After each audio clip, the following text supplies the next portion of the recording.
So we've got Kendyll, who has Rett Syndrome. She's just turned 4. We have Corbin, who's almost 8 months. Kendyll came along and yeah, everything was perfect. She developed normally till sort of about 6 months. I sort of thought, why is she not trying to sit up and crawl and just little things like that, roll over. And then by about 9 months, I was like, nah, there's definitely something not quite right. Are you all right? She didn't really have the strength like most kids at the playgroups and that. Yeah, not really having the urge to roll, even sort of not that interested in toys. At that stage, we were sort of reassured that, you know, nothing was wrong. She was just sort of a little bit delayed. And we just, did speech and physiotherapy and that, and just started sort of testing and let Plunkett know. My gut sort of just said, there's something not quite right, but I definitely didn't think it was going to be this extreme.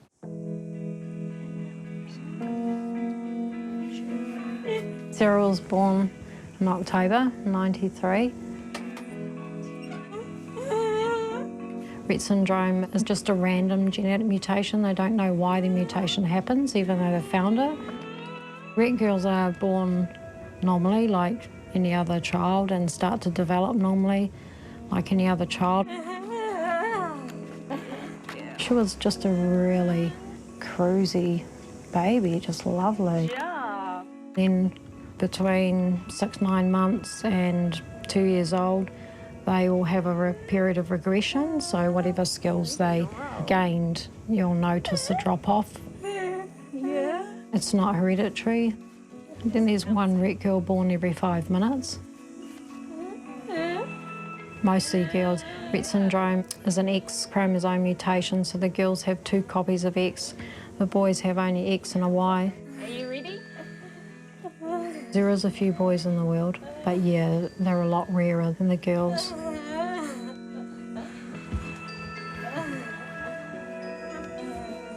I've been Sarah's full-time carer for the last 2.5 years. Working with people like Sarah, you become an interpreter and you become able to read body cues, body language. She just goes quite still, and it's like there's something going on in her head that you can't see, but it takes her over. It's like she's stuck. She can't even move her hand, she's just completely stuck. It comes and goes, so we'll just carry on, as we can. This is how your body plays up, hey Sarah? It doesn't do what you want it to do. But hopefully it goes away. Do you want breakfast? You want something to eat? Yeah. Yeah. There she is. Sometimes when we say the right thing, you give a smile, and that's your yes. Hey. Breakfast? Okay. Yes, smile. Yep, you got it. Depends how well your body's behaving, so what tools you can use to communicate. Communication can be as subtle as a look or a movement. I can see her face change, or when she's thinking about something, or it can also be a sound. It can indicate to you, is she happy, sad, scared? What's she thinking? Or even just looking around, you know, perhaps do they want that or want something with that? Come on, love, come and have a swing. Good girl. Come on. But looking back, I always used to prop pillows behind her. She was a little bit floppy in some ways. Or a swing. She never crawled, but she wanted to be up. And then, yeah, she just walked across the floor at 9 months old. She developed just like any other child, really, and started to say words, you know, mum, dad, dog. Come on. And then at age 2, she started to bite her thumb. And she started to get eggs out of the fridge and carry them and then what appeared to be drop them for fun. But in hindsight, she was losing her ability to keep that grasp and dropping things. Hold on. Let me give you a little push. Hold on with 2 hands. Hold on. You holding on, Sarah? Hold on, love. Good girl. Hold on. 2.5, she started to not use some of the words she was using. She just was having a lot of what were thought to be tantrums. I was living in a violent relationship. I talked to my doctor about if it was normal 2-year-old tantrum behaviour or was this a result of her environment. So I got out of that environment and then had a referral to a paediatrician. By that stage, she started to lose her eye contact, so she couldn't maintain eye contact anymore. When we first saw a paediatrician, there was a question mark, maybe she had some autism, like somewhere on the spectrum. Second time we went back, she was not only biting her thumb when she was, you know, having these episodes of anger and frustration and 2-year-old tantrums, but it was like she was, well, I just said to the doctor that she was like trying to shove the whole hand in her mouth with the other hand. And so he kind of went and sat at his desk for a while, and probably really difficult for him how he brought the name Rett Syndrome about. I went away and looked up what Rett Syndrome was, and I just knew. I'm sorry. But it was a good thing, because I knew it wasn't me. Yeah.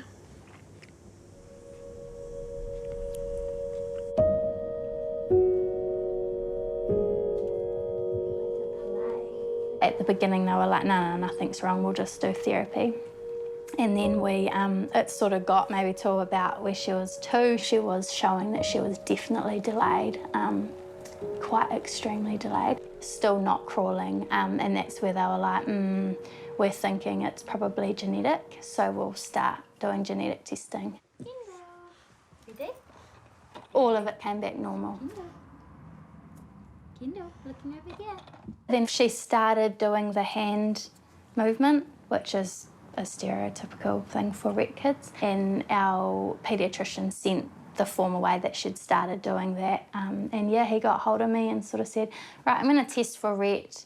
We waited about 5-6 months and yeah, came back and yeah, it was Rett. Yeah, she had the mutation. You gonna bowl it down? Cool. I knew nothing about Rett. I had never heard of it, never knew anyone with Rett. I mean, it was devastating, but it was good to finally have a diagnosis, I guess. And it was answers, which was cool because we hadn't had answers for, 3 years? And we just didn't know what Kendyll's future was going to look like, or our future. Oh, you got it. I was pregnant at the time when we got the diagnosis, so it was good to know that, you know, next child wouldn't suffer from what Kendyll had, which was really good as well. Should we find your page with your colours on? She might thinking about what kind of colours and design that you're gonna. I guess because I didn't plan the pregnancy, I didn't plan to have a perfect child, so there wasn't this perfect child dream broken. Was it frustrating? Yeah.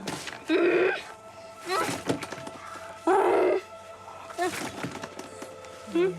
I don't know why I can't do that. Does it frustrate you? Does it frustrate you, Sarah? Yeah. Life just came at me and I just ran with it, really.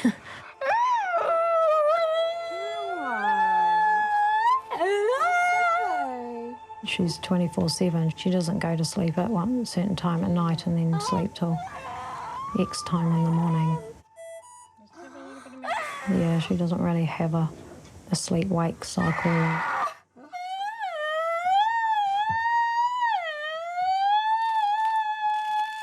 She's been awake all last night. She went to sleep after a seizure at 6:15 this morning. Okay. Is it in your head? Yeah. Your head stuff. Sometimes her seizures, it's like they're brewing for hours before. She can change from minute to minute. Frustrated. A bit angry. Angry.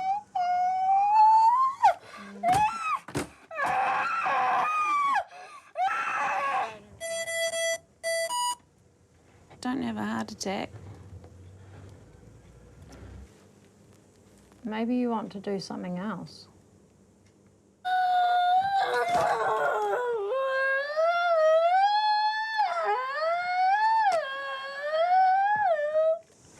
Let me have a guess. What could be wrong?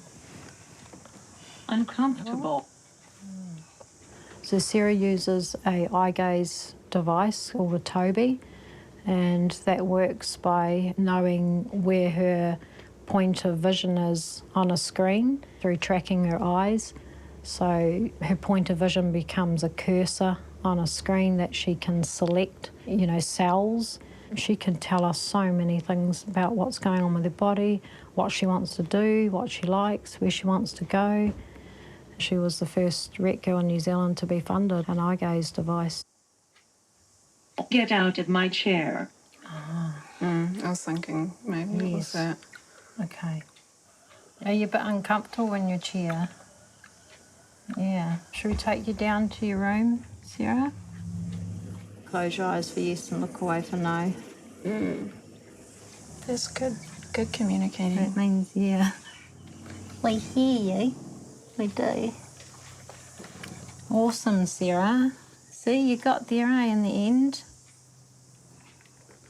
We waited, and then you were able to say what you wanted.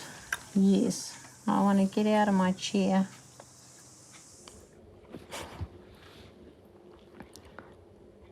I guess it's like if you've known someone for a really long time and you look across the room at them and you know what they're saying.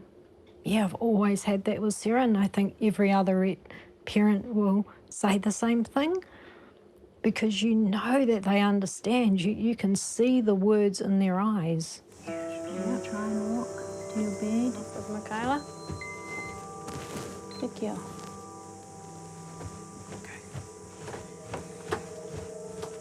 Straight.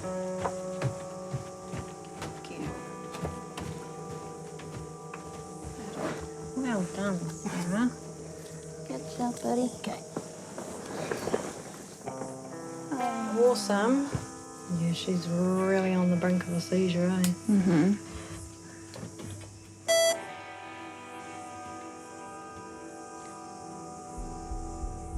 Get your shoes off. We measure people's intellect by testing their comprehension, and it's usually by a motor response. So asking a Rett girl to do a motor response when that is the problem, she will often appear to be disinterested. So then they make an assumption that, they don't have comprehension of what I'm asking.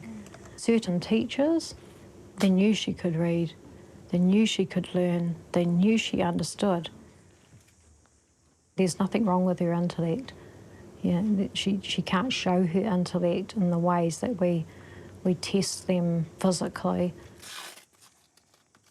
With those really thick black gloves, she doesn't break the skin so much with the black gloves because it takes her 2 seconds to bite open her skin.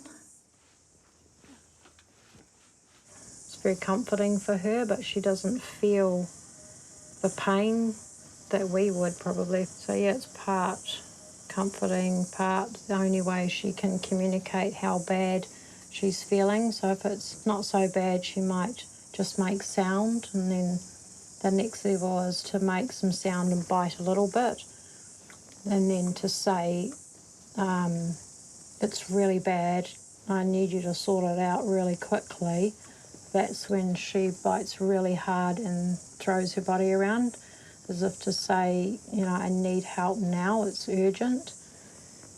But she can do a lot of damage to her skin in a really short time.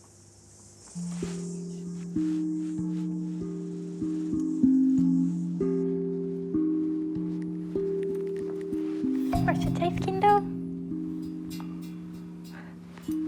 Come here. Can I brush your teeth? Oh, stretch. Ready? Brush, brush, brush. Brush, brush, brush. Good girl. Almost done. She's a cheeky wee girl, aren't you? Yeah. And she's just very lovable. She's just a beautiful girl. Yeah, she just loves being around family and friends and doing new things, and she loves being outdoors, and she absolutely loves her food.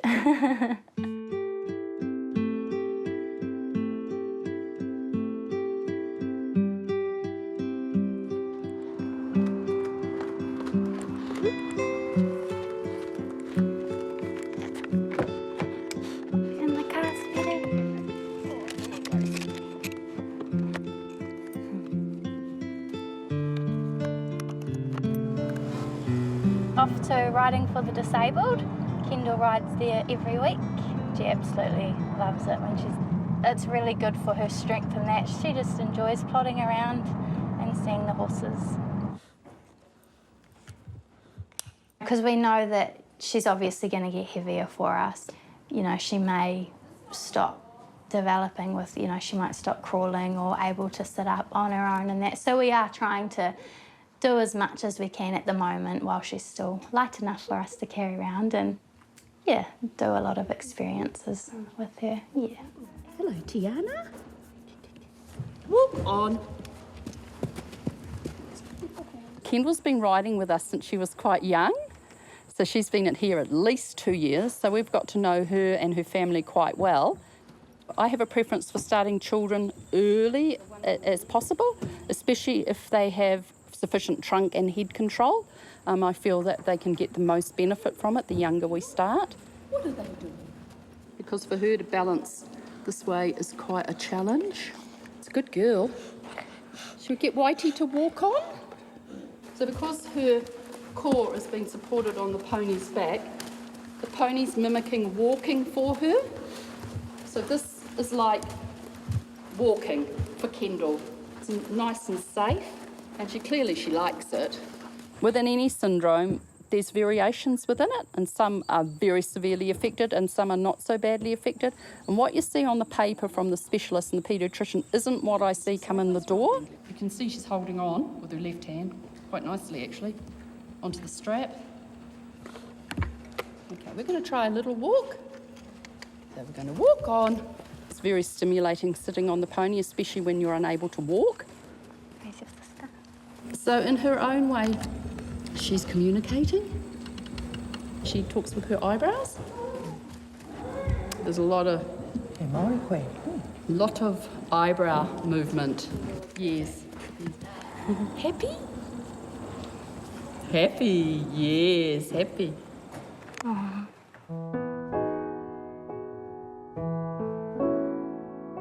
You feel it? Yeah. It's your cat, eh, Sarah? Yeah, she's the nice little one. This is my cat. Yeah. She's gentle like you, eh, Sarah? This cat, Chi-Chi.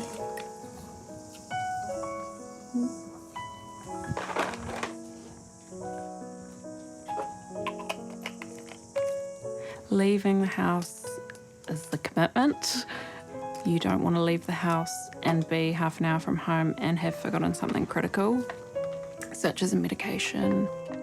It's pretty critical that we have all and any medication that she does take, because you just never know what's going to happen with Sarah. She could be fine here and then we'll go out and she'll become really distressed and uncomfortable. So Sarah takes pain relief. She's actually very sensitive to benzos, so like morphine and such. So she takes paracetamol, small amounts of codeine and ibuprofen. So that's what we use for her pain. We also use, she has medicinal cannabis, which is Salivic spray. Trying to medicate her for pain has been a huge issue. No one really takes hold of her as a complex patient. Each department thinks it's the other department who should be dealing with that. They basically put her in the too hard box and left us in complete despair.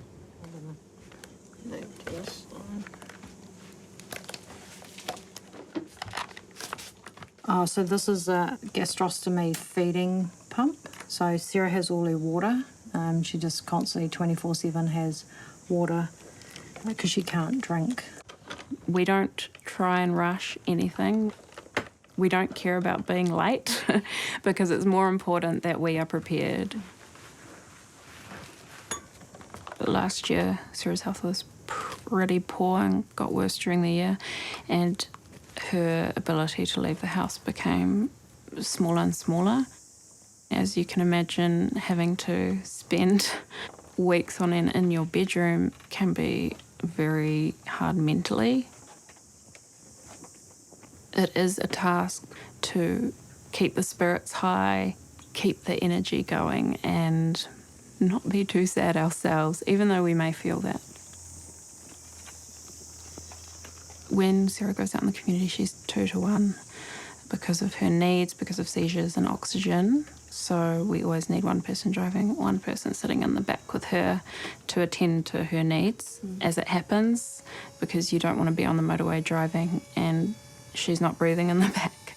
Sometimes there's 3 of us doing it. I have a look.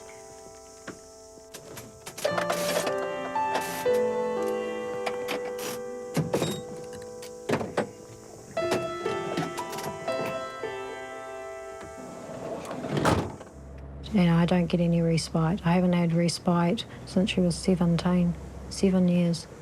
Yeah, so I work on average of 12 to 14 hours a day, 7 days a week. And if I want to get paid for that work under the new family funded care, I'd have to take the 40 hours a week out of her existing supports that I have during the day. But I need all those supports for during the day. I can't be without them.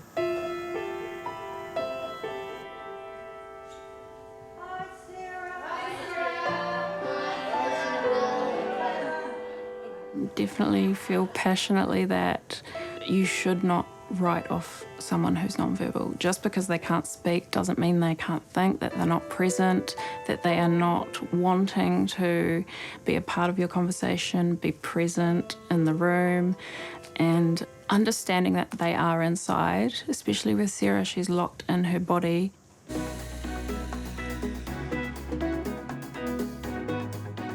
If you think about that for a while, you can imagine how immensely frustrating that is. The strength that takes to battle through life with people assuming that you aren't a normal 24-year-old girl because of the body you have been given.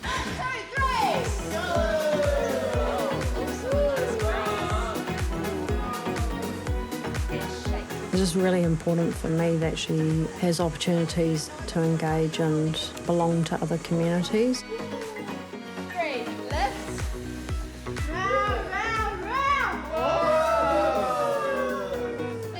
A sense of self, sense of belonging, that she has the same citizenship as anyone else her age. Right, so who hasn't gone?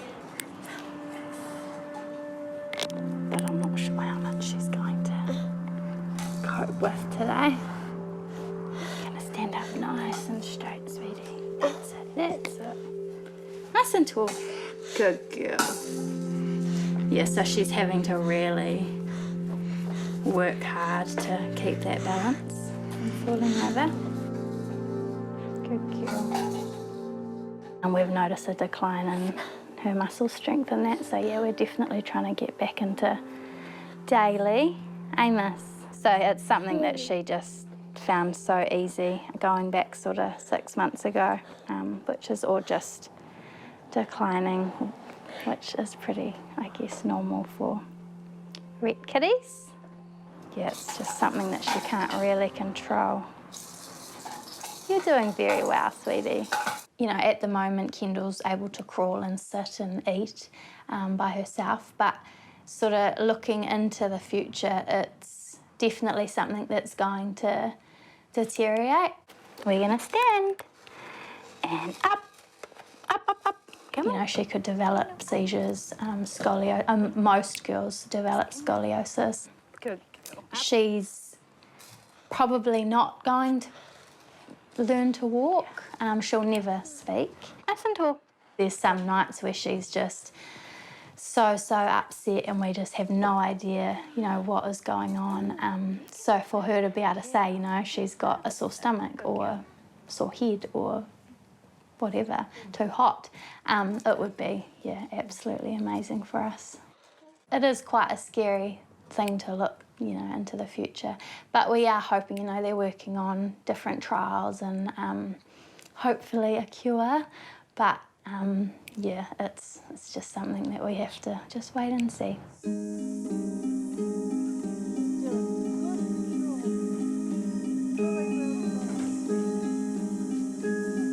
Rett's a robber, isn't it? Robs your body, robs you. You can see such a difference, though, from before to now. It just comes in and steals you like a ghost. But you're still there, it's just not letting your body.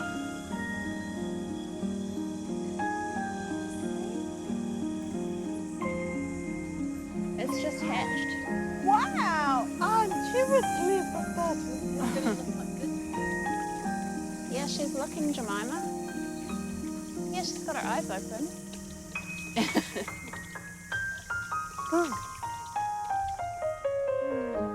It'll be okay. But I Can I take the glass? Yeah, well, Yeah, so it will die. They're just people at the end of the day. The girls are in there. Yeah, that's the most important thing, I think, is be kind. Like, yeah, our girls are just trapped in there. They know exactly what's going on. They know what's being said about them. And yeah, just the awareness of getting it out there. It can happen to anyone, and yeah, it's just one of those things.